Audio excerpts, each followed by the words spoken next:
Hello बच्चों, welcome to Dickson classes. और class 12 क्या हाल चाल? सब ठीक? अरे ठीक है ना? चलो ठीक है। बात किए थे हम लोग क्या? इंस्टेंटेनियस करंट बात हो गई थी, आरएमएस करंट की बात हुई थी, एवरेज करंट की बात हुई थी, ठीक है। और पोटेंशियल लगाने पे बैटरी इलेक्ट्रॉन किधर जा रहा है इसकी बात हुई थी डिस्कशन, ठीक है। यहां तक उन्होंने डिस्कस कर लिया था। चलो अब बात करते हैं किसकी? ओम्स लॉ की। किसकी कर रहा हूं? ओम्स लॉ की। क्या होता है ओम्स लॉ? देखो, जॉर्ज साइमन ओम एक साइंटिस्ट है, ठीक है। जॉर्ज साइमन ओम, उन्होंने एक लॉ गिवन किया था जॉर्ज साइमन ओम ने कंडक्टर के लिए कि applied potential is directly proportional to current. Applied potential difference is directly proportional to current taking all physical quantity मतलब फिजिकल कंडीशन नहीं बदलनी चाहिए आपकी। फिजिकल कंडीशन चेंज ना हो तो applied potential is directly proportional to current taking all physical quantity as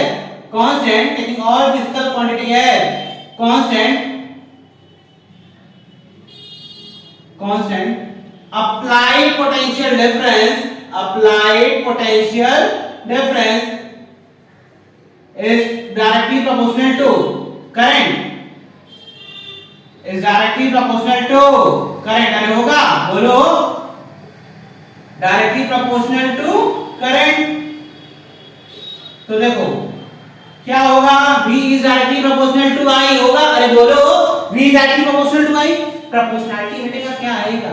बोलो, V को सु I आ रहा है। अरे बोलो, आएगा ना? R क्या है? ओम्स कांस्टेंट, इसका नाम क्या होगा? रेजिस्टेंस। अरे बोलो, इसको क्या कहेंगे? रेजिस्टेंस। अच्छा ये बताओ, टेकिंग ऑल फिजिकल क्वांटिटी का कांस्टेंट का क्या मतलब है? Taking all physical quantity as constant का, देखो फिजिकल कंडीशन नहीं बदलना है। जिस प्रेशर, वॉल्यूम, टेम्परेचर, जिस प्रेशर टेम्परेचर में तुम एक्सपेरिमेंट कर रहे हो उसी पे किया जाए, ठीक है। तो जो पोटेंशियल है वो डायरेक्टली किसके प्रोपोर्शनल होगा? करंट के, यानी V is directly proportional to I, यानी V इक्वल्स टू क्या हो जाएगा? IR, ठीक है। Applied potential difference is directly proportional to current. Proportionality हटेगा, कांस्टेंट आएगा R। इसको क्या कहेंगे? रेजिस्टेंस। अभी रेजिस्टेंस क्या है भाई? बोलो। चलो देखो, रेजिस्टेंस किसको कहते हैं?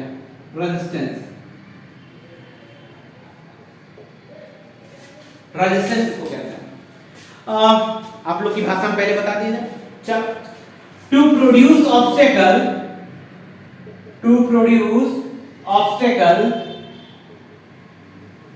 in the path of flow of current is called resistance।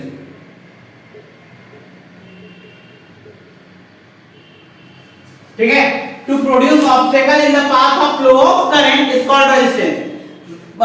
किसके? करंट के फ्लो में क्या प्रोड्यूस करना? ऑब्स्टेकल।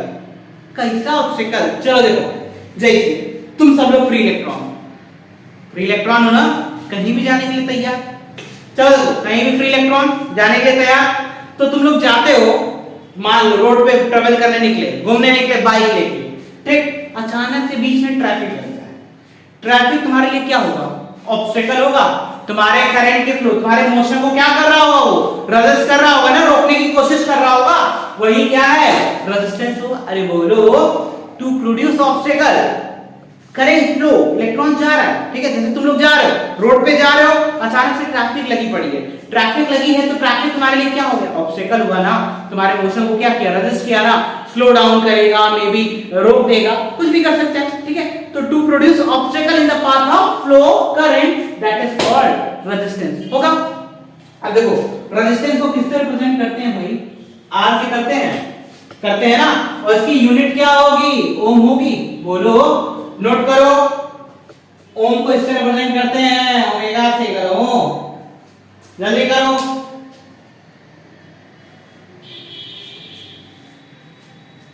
चलो, अच्छा एक बात यहां पे ध्यान देते हैं। अच्छा ये रेजिस्टेंस टू प्रोड्यूस ऑब्स्टेकल से काम चल जाएगा? चलो देखते हैं एक और चीज। मान लो ये वायर है, ये वायर, एक वायर का स्नैपशॉट खींचा गया किसी टाइम का, ठीक है। वायर है, मेटल वाला है, तो क्या होगा इसके पास? बोलो, फ्री इलेक्ट्रॉन होगा, एक्सेस ऑफ फ्री इलेक्ट्रॉन होगा। फ्री इलेक्ट्रॉन होगा, तुमने लगा दिया फील्ड, अरे बोलो क्या लगा दिया? फील्ड लगा दिया। तो फील्ड लगाने के बाद गधों इलेक्ट्रॉन इसके अपोजिट डायरेक्शन मूव कर रहा होगा, इधर पॉजिटिव चार्ज, इधर सारे के सारे जो होंगे न्यूक्लियस होगा ना, उससे बार बार जाके क्या करेगा? ये टकराएगा। अरे बोलो, जाके टकराएगा ना, जाके ये कोलाइड कर रहा होगा उसके साथ। देखो इलेक्ट्रॉन लगा दिए, फील्ड लगा है, फील्ड के अपोजिट जाएगा इलेक्ट्रॉन। अरे बोलो फोर्स का तो अपोजिट लग रहा होगा ना, F=QE के अकॉर्डिंग फोर्स अपोजिट डायरेक्शन में लग रहा होगा। ये आगे जाना चाह रहा है, ठीक है, पॉजिटिव चार्ज आगे जा रहा है, ये पीछे, जिसकी वजह से दोनों में क्या होगा? कोलिजन होगा। बोलो जाके टकराएंगे ना, टकराएंगे तो अपनी एनर्जी क्या करेंगे? लॉस करेंगे। यानी ऑब्स्टेकल प्रोड्यूस हो गया कि नहीं? किसके फ्लो में? करंट के फ्लो में ना, किसके पाथ पे? करंट के फ्लो ऑफ पाथ पे ऑब्स्टेकल प्रोड्यूस हो गया। इसी को क्या कहेंगे? रेजिस्टेंस कहेंगे ना, ठीक है। तो यही क्या होता है आपका? रेजिस्टेंस होता है टू प्रोड्यूस ऑब्स्टेकल। यही ऑब्स्टेकल क्या हुआ यहाँ पे? प्रोड्यूस हुआ, जिसकी वजह से करंट फ्लो क्या हो जाती है? रुक जाती है। समझ में आया? ठीक है, नोट करो।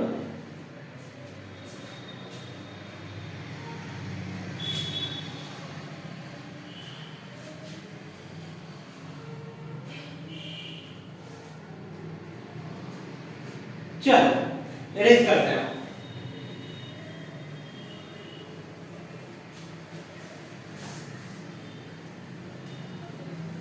तो देखो, तो रेजिस्टेंस क्या हुआ? ऑब्स्टेकल प्रोड्यूस करना इन the path of flow of current. कैसे? इलेक्ट्रॉन्स जा रहे होंगे, अरे फील्ड लगाओगे तो इलेक्ट्रॉन में अपोजिट डायरेक्शन फोर्स लग रहा होगा, इलेक्ट्रॉन जा रहा होगा, पॉजिटिव चार्ज इधर जा रहा होगा, टकराएगा ना, ऑब्स्टेकल प्रोड्यूस हुआ, उसी को क्या कहोगे आप? रेजिस्टेंस कहोगे, ठीक है। अब देखो dependency of resistance, dependency of resistance, resistance किस पे डिपेंड करता है? देखो रेजिस्टेंस 3-4 फैक्टर्स पे डिपेंड कर रहा होता है। किस पे? 3-4 फैक्टर्स हैं जिस पे डिपेंड कर रहा होता है। जैसे लेंथ ऑफ वायर, पहला length of wire, length of wire. देखो ई बताओ बच्चा, एक तो वायर ई है, एक वायर ई है, इसका लेंथ 1 मीटर, ई वायर एक है, इसका लेंथ 1.5 मीटर। किसमें जाने में ज्यादा ट्रैफिक लग सकता है इलेक्ट्रॉन? बताओ। देखो तुमको यहां से जाना है 105 किलोमीटर दूर, 100 जाना है 12 किलोमीटर दूर, कहां पर ट्रैफिक ज्यादा लग सकता है? बोलो सर जी 12 किलोमीटर में। क्यों? अरे बोलो 12 किलोमीटर ज्यादा ट्रैफिक, ज्यादा डिस्टेंस ट्रैवल करना है ना, हो सकता है ट्रैफिक ज्यादा लग पाए, तो ज्यादा कोलिजन होगा ना। वैसे ही length of wire, length wire का ज्यादा होगा तो रेजिस्टेंस भी क्या होगा? ज्यादा, क्योंकि नंबर ऑफ कोलिजन क्या हो जाएगा? बढ़ जाएगा। अरे बोलो बढ़ेगा ना। जैसे एक वायर है ए, एक वायर है बी, ठीक, इसका रेजिस्टेंस आर है, इसका रेजिस्टेंस आर भी, ठीक। लेंथ बढ़ा, लेंथ ज्यादा है, इसमें कोलिजन इलेक्ट्रॉन्स का क्या होगा? ज्यादा। इलेक्ट्रॉन्स का कोलिजन जब ज्यादा होगा तो क्या होगा? रेजिस्टेंस बढ़ जाएगा, क्योंकि यहाँ पे पॉजिटिव चार्ज से ज्यादा कोलिजन होगा ना, ज्यादा टकराव होगा, तो रेजिस्टेंस बढ़ जाएगा। यानी R is directly proportional to क्या होगा? L होगा कि नहीं? बोलो। यानी लेंथ अगर ज्यादा होगा तो रेजिस्टेंस भी ज्यादा, लेंथ कम तो रेजिस्टेंस भी कम। बोलो होगा। चलो अब दूसरा, cross section of wire, cross section area of wire.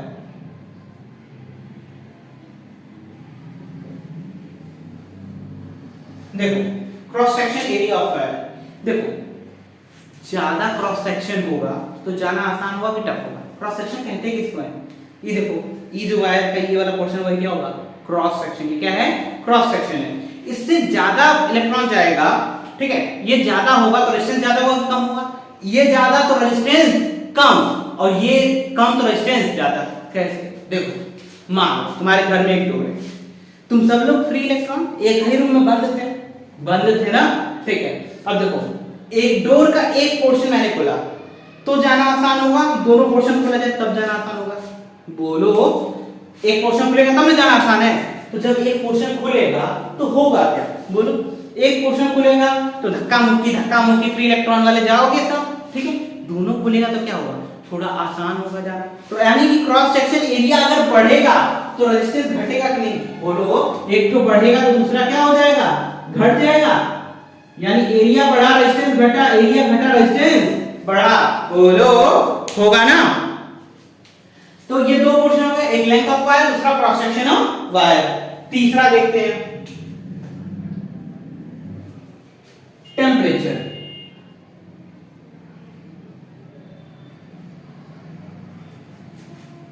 Temperature देखो, जो रेजिस्टेंस होता है टेम्परेचर पे डिपेंड करता है। ये इन दोनों फैक्टर से डिफरेंट है क्योंकि टेम्परेचर का क्राइटेरिया अलग है। यहाँ पे टेम्परेचर हमने एक्चुअल में चेंज कर दिया फिजिकल कंडीशन, ठीक है। फिजिकल पहले इसको हटा के पहले इसको कर लेते हैं, उसके बाद अब देखो combining equation 1 and 2, combining equation 1 and 2। अब 1 एंड 2 को मिलाएं तो क्या होगा, R is proportional to L1, R is proportional to 1 by A, ये 2 है, कंबाइन करते हैं दोनों को, R is proportional to L by A। Proportionality हटेगा क्या आएगा, कांस्टेंट आएगा, बोलो। तो R इक्वल्स टू क्या आएगा, रो L by A आएगा। रो इक्वल्स टू क्या कहते हैं, स्पेसिफिक रेजिस्टेंस, बोलो। Rho equals to specific resistance, ठीक है। तो R equals to rho L by A। अब टेम्परेचर वाले टर्म को देखते हैं हम लोग। टेम्परेचर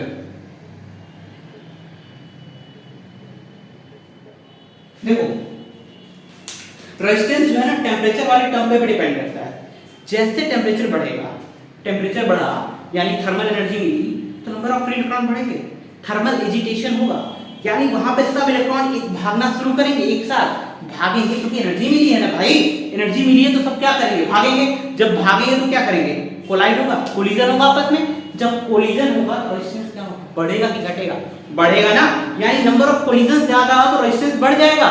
यानी RT इक्वल्स टू एक टर्म है R नॉट ब्रैकेट में 1 plus alpha into delta T। RT equals to R nought 1 plus alpha into delta T। R nought को क्या कहते हैं, R नॉट को क्या कहते हैं भाई, initial resistance, initial resistance alpha, temperature coefficient, temperature coefficient, delta T change in temperature, ठीक है। और RT क्या है, resistance at T temperature, resistance at T temperature, ठीक है। नोट करो।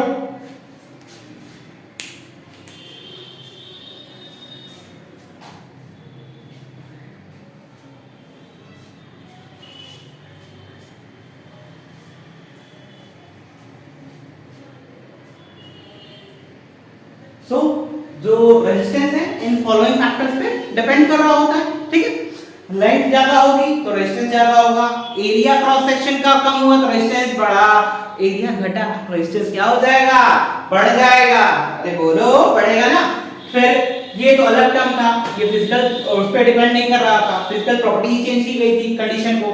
तो इसके बाद इन दोनों को कंबाइन करके फॉर्मूला निकला R equals to rho L by A and after that temperature का टर्म ये रहा कि जैसे ही टेम्परेचर बढ़ेगा ना बच्चा, टेम्परेचर बढ़ने के साथ क्या होगा, फ्री इलेक्ट्रॉन बढ़ेंगे ना, फ्री इलेक्ट्रॉन बढ़ेंगे तो कोलिजन बढ़ेगा ना बच्चा, आपस में टकराव बढ़ जाएगा, टकराव बढ़ेगा तो रेजिस्टेंस अपने आप क्या हो जाएगा, इंक्रीज होगा ना। अच्छा अरे हाँ गधो, टेम्परेचर बढ़ेगा तो फ्री इलेक्ट्रॉन बढ़ जाएंगे, ज्यादा ट्रैफिक आ जाएगी जब तो कोलिजन ज्यादा हो जाएगा ना, रेजिस्टेंस ज्यादा प्रोड्यूस हो जाएगा। वही कहानी वहां बताई गई है, ठीक है। नोट करिए सभी लोग, ठीक। अब देखो, अब हम लोगों को अब बात करनी है ड्रिफ्ट वेलोसिटी पे, ड्रिफ्ट वेलोसिटी के बारे में बात करेंगे एंड मोबिलिटी एंड फर्दर और सारे फैक्ट्स हैं उस पे बात करेंगे। आपको इससे रिलेटेड जो भी न्यूमेरिकल जो भी डाउट है आप कमेंट बॉक्स में प्लेस करिए, उसके आंसर्स आपको मिलेंगे, ठीक है। अब रेगुलर वीडियोस आएंगे, दो तीन दिन थोड़ी सी इश्यूज थे, ठीक है, जिसकी वजह से आपको वीडियोस नहीं मिले। Thank you class and like share subscribe कर दिया करो गधो, ठीक है। चल बाय।